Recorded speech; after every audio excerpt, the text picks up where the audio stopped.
At 1:17 a.m., 6 soldiers left Forward Operating Base Archer.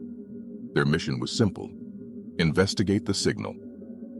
The radio transmission had been repeating for nearly 40 minutes. Every 2 minutes, the same voice echoed through the communications bunker. "Don't come here." But the message that had followed was worse.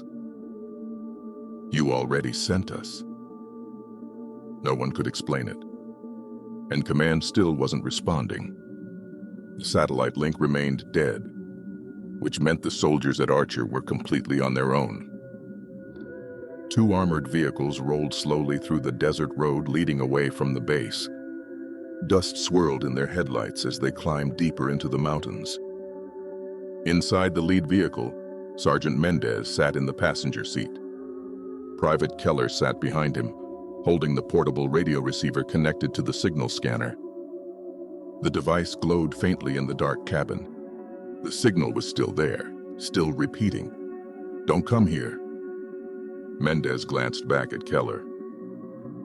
"Still coming from the valley?" Keller checked the screen. Same coordinates. "How strong?" "Stronger than before." That worried Keller. Radio signals didn't usually grow stronger over time unless the transmitter itself was getting closer or more powerful. Outside the vehicle, the road narrowed as the mountains rose higher around them. The valley entrance appeared as a dark gap between the cliffs. Mendez studied it carefully. "You ever been out here before?" he asked. Keller shook his head. "No one has. At least, not officially." Every soldier stationed at Archer knew the story. Years ago, the valley had contained a Soviet military installation, a bunker carved directly into the mountain. But when American forces arrived in the region decades later, the bunker had already been abandoned. The official report said it was empty. Nothing inside, no power, no equipment. Just an empty underground structure left behind by a war that had ended long ago, which made the signal even harder to explain. Because someone, or something, was transmitting from inside it. The vehicle slowed as they entered the valley. The wind seemed to disappear the moment they crossed the ridgeline. The air felt still, heavy, almost unnatural. Keller looked at the radio scanner again. The signal strength spiked suddenly. "Don't come here." The voice sounded clearer now, less distorted, as if the transmitter were very close. The vehicles rolled forward another 100 yards before stopping. In the headlights, something appeared against the mountainside. A rusted metal structure partially buried in rock. The bunker entrance. The soldiers stepped out of the vehicles one by one, rifles raised, flashlights cutting through the darkness. The bunker door stood open. That alone was strange. According to the old reports, the entrance had been sealed decades earlier, but now the heavy metal door hung slightly ajar. The hinges creaked softly in the windless air. Mendez approached it slowly. He shined his flashlight into the opening. The beam disappeared into darkness. A tunnel leading underground. He turned to the patrol team. "All right, standard sweep. Stay close. And keep your radios on." The soldiers moved inside. The tunnel sloped downward through rough concrete walls. Dust coated the floor. The air smelled old, like something that had been sealed away for years. Their footsteps echoed softly as they descended deeper into the bunker. Keller held the radio scanner tightly. The signal was almost deafening now. "Don't come here," the voice repeated again. But this time, something felt wrong. It sounded closer, not through the radio, through the hallway itself. Keller glanced behind him. "Did you hear that?"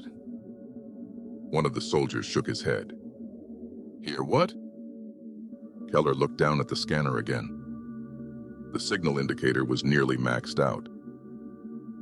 They reached the bottom of the tunnel and entered the first chamber. The room was larger than Keller expected. Old Soviet equipment lined the walls. Rusting metal tables, broken cables, abandoned crates. Everything looked untouched, frozen in time. But the flashlight beams revealed something else, something no one expected. The walls were covered in scratches. At first, Keller thought they were random markings. But when he stepped closer, he realized they were words, names, dozens of them, maybe hundreds, carved directly into the concrete, call signs, military unit numbers, dates. The soldiers spread out across the room, flashlights illuminating more of the wall. Every surface was covered with the same markings. Names, all of them written in English. Keller felt a cold knot form in his stomach. This bunker, it's Soviet. Mendez nodded slowly. Yeah. Then why are all these names American? No one answered. One of the soldiers moved his flashlight along the wall. There are dates here. Keller stepped closer. Some of the dates were recent. Very recent. Just a few months old. Which made no sense. This bunker wasn't supposed to exist anymore. The signal suddenly blasted through Keller's radio again. Don't come here. The voice was clearer than ever, almost perfectly clear. Keller followed the sound to the far end of the room. Another tunnel opened there, darker than the first, colder somehow. Mendez looked down the hallway.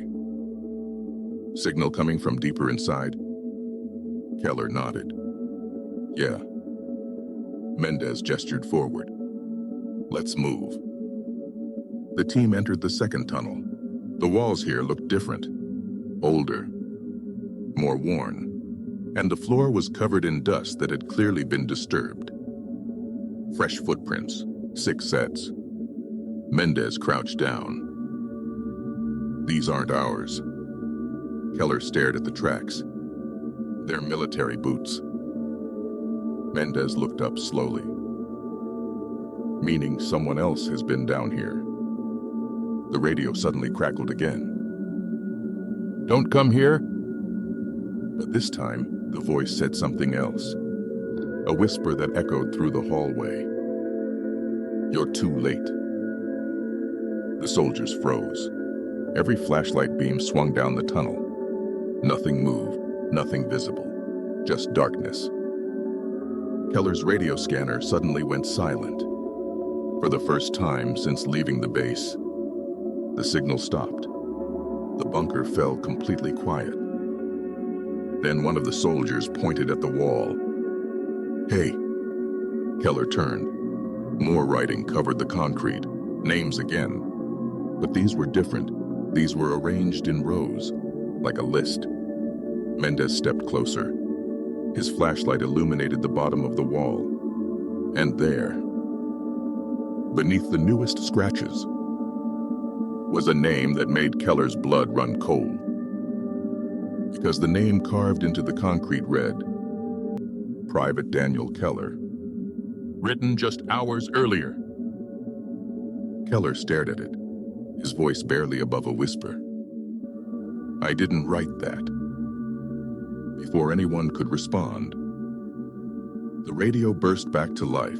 The voice was no longer distorted, no longer whispering. Now it sounded perfectly clear, and it was coming from deeper inside the bunker, from somewhere in the darkness. And it said one sentence. Welcome back.